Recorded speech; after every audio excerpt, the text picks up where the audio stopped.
What's going on, everybody? Welcome to another episode of Wrestling with Maldo podcast. I'm your host, Maldo. Thanks for tuning in. It's going to be a good one.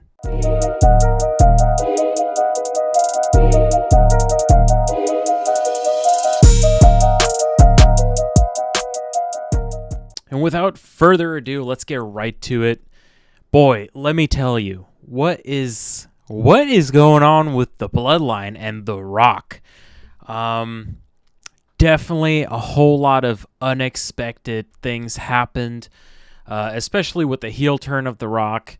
Of course, I mean, if you think about it, the way it is now is absolutely perfect. Like, don't get me wrong. Like, Rock versus Roman would have been cool, but The Rock turning heel and joining the Bloodline is so much better than him just facing Roman Reigns at WrestleMania and that potentially being it. So I feel like with him being in the Bloodline as a heel, there's just so much more context to it. A lot more for Cody to work with, a lot more for Seth Rollins to work with. Just for the WWE as a whole, they can just work with that a lot better. Now, of course, I think that comes with a couple negatives, and that is The Rock being so involved takes away the camera from some of the guys that are there. You know, that's like WWE is their full-time job. It's not like they can go back to like recording movies and whatnot, right? So I think the negative of that is going to be the spotlight it takes off of superstars that have been establishing themselves throughout these last 2-3 years, and now the main focus is going to be on The Rock. And with that being said, The Rock announced on Friday Night SmackDown he challenged Cody Rhodes and Seth Rollins for a tag team match between himself and Roman Reigns, between them and his partner Roman Reigns at WrestleMania Night 1. Now, of course, that sounds amazing. Like, why wouldn't you want that? However, there's a couple negatives that comes with it, because you're already booked for you're already booked for Cody Rhodes versus Roman Reigns, and that's 100% going to be the main event for Night 2. So you're going to have two wrestlers compete in back-to-back WrestleMania matches in Night 1 and Night 2, which once again will take away a spot on the card and spotlight away essentially from superstars that would have liked to perform at WrestleMania. And now, of course, The Rock is going to need a match at WrestleMania, so I'm assuming that's going to be the reason for that. However, I just like. Do I think it's going to happen? Of course it's going to happen. Do I think it's the best decision? Like, business-wise and money-wise? Probably. Who wouldn't want to see that? But if you're looking from a superstar's perspective, especially one that is not involved in that match, you're probably thinking to yourselves, damn, these guys get 2 matches at WrestleMania, Night 1 and Night 2, and I didn't even get an invite to do anything. That definitely sucks. So, it's just playing with a little bit of fire. I understand that it's a business and, money comes into play and whatnot. So, is it the right business move? Of course, I think so. However, I'm sure some superstars are not particularly excited about that one. Now, with the stipulations that The Rock threw out, now it's hard to believe that if Cody Rhodes accepts, it's hard to believe that Cody Rhodes is going to get back-to-back wins over the Bloodline. So I have a strong feeling that the tag team match is going to end up being somewhat, tampered with by the Bloodline, by either Solo or Jimmy or both, coming out to the aid of The Rock and Roman Reigns to get that win.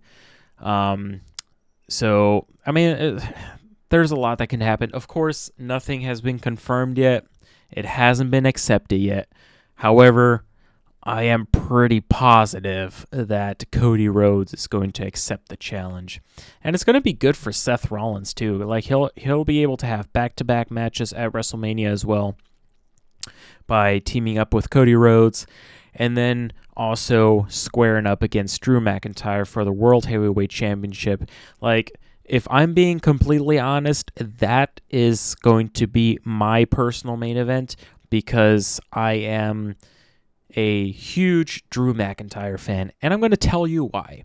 So the reason I am really such a big fan of Drew McIntyre is because he's not a bad guy, he's not a good guy, he's just right in between, he's just a regular dude.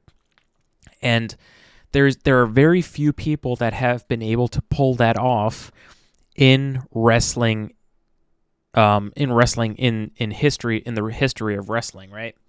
And probably one of the most prominent names that comes to mind is The Undertaker.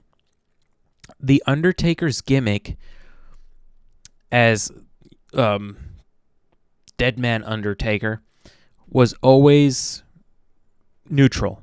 He wasn't a bad guy. He wasn't a good guy.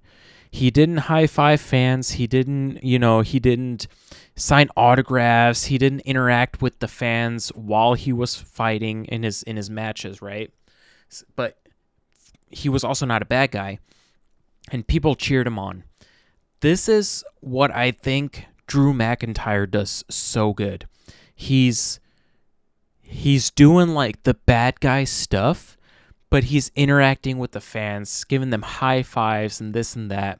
So he's doing bad guy stuff and he's doing good guy stuff. So like you can't really call him a heel and you really can't call him a face. He's like a neutral, and he pulls it off so good. And I feel like he should just stay that way. I don't think he should ever pick a side. I feel like he should stay in that neutral stance for maybe even the rest of his career. Who knows? However, it's also just time for Drew McIntyre to become world champion and in front of a crowd. He got screwed over by COVID. He became champion in front of an empty arena. Like, yeah, being champion is still cool. However, being able to celebrate it with the fans is going to be even cooler. So I really hope that he can finally get his opportunity to lift that gold and call himself world champion. So now that we've talked a little bit about the Bloodline, we've talked a little bit about Drew McIntyre, there's still a couple other things that is going to be happening within WWE, and there's still a lot of time. There's no more pay-per-views. Which Elimination Chamber was the last pay-per-view before WrestleMania. We're only 2 months away from WrestleMania itself. So there's not a lot of build-up left. So there's speculation that there's going to be a Randy Orton versus Logan Paul U.S. title match at WrestleMania, which I think that would be awesome. It would definitely elevate Logan Paul. However, I still think Logan Paul should be way more involved in the WWE, not just being like a part-timer the way he is. But, I'm just a podcaster. I don't make big decisions like that. You know what I'm saying? So, but having Randy Orton challenge him and then hopefully potentially winning the title, that would be pretty cool. Intercontinental Championship. So I think Gunther is way past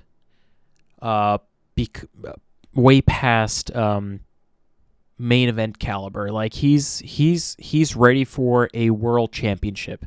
and he's ready to become part of that conversation. So I think it's time for him to drop the IC title. I can't think of a better place than WrestleMania, of course. And to be honest, I can't think of a better opponent than Chad Gable. Chad Gable gave us probably one of the best matches with Gunther since Gunther became champion. And unfortunately, he didn't win. However, I think the performance, if I could talk, itself warranted a rematch. Like, and imagine a rematch at WrestleMania. Like, of course, how could you top that first performance? I'm pretty sure they'll be able to. So and plus, Chad Gable has been hot lately. Ever since the loss to Gunther, it kind of felt like he fell down a little bit. However, he's been coming back up, and I truly believe he should be the one challenging Gunther for the title. But of course, there's plenty of other people in the mix, like the likes of Sheamus, Shinsuke Nakamura. However, Shinsuke kind of, I'm not even sure what's going on with Shinsuke right now. Like, he's just randomly challenging people here and there. And then you also have LA Knight, who is feuding with AJ Styles right now. Like, yeah, I get it. Like, in between the title matches and the title feuds and whatnot, you need to have your just regular feuds so you can stay busy. But this whole AJ Styles versus LA Knight, I just don't get it, man. Like, yeah, of course, like, both of them need something to do. Both of them are great talents, and both of them going head to head is very entertaining. However, the purpose of it all, I just don't get it, And speaking of things I do not understand, and we're going back to the Bloodline, is Solo Sikoa. Now, this is nothing against Solo. Like, he's a good performer. He's a good wrestler. Just the gimmick WWE has given him, I just don't get it. Like, they're making him look like this big, tough, non-verbal dude who doesn't say much, but he does. Like, he's like the enforcer of the group, and I just don't see it as being realistic. Like, he's not bigger than anyone on the Bloodline. Like, he's about the same size as everyone else. Maybe even smaller than Roman Reigns. He's definitely smaller than The Rock.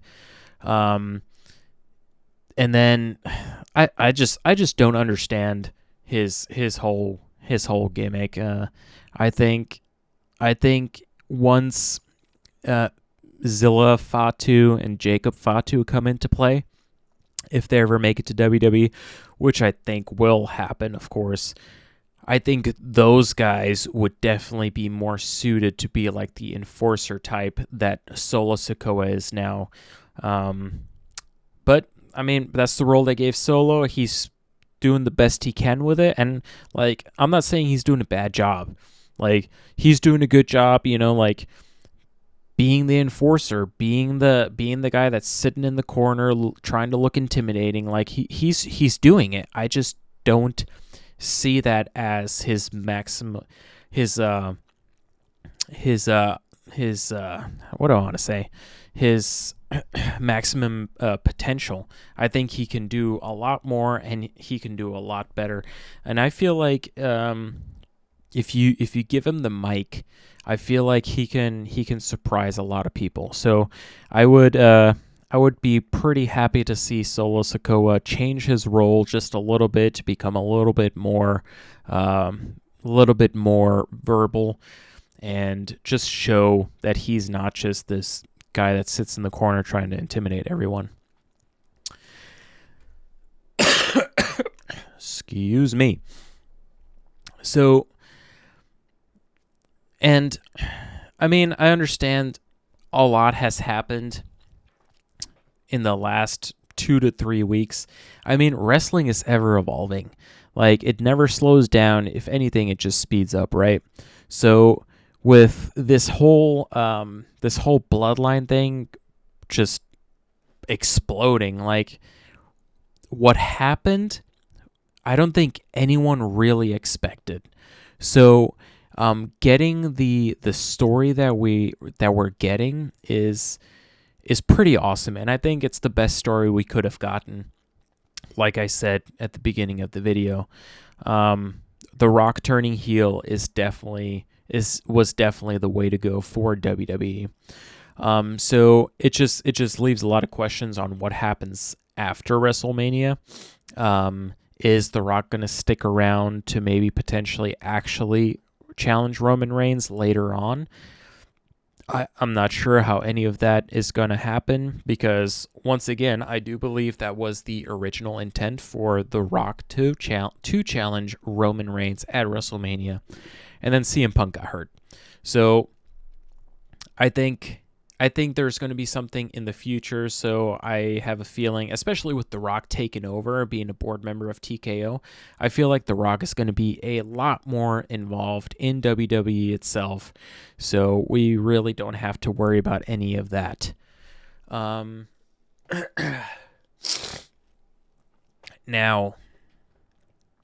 I'm pretty excited for next Friday, because that's when Cody Rhodes is supposed to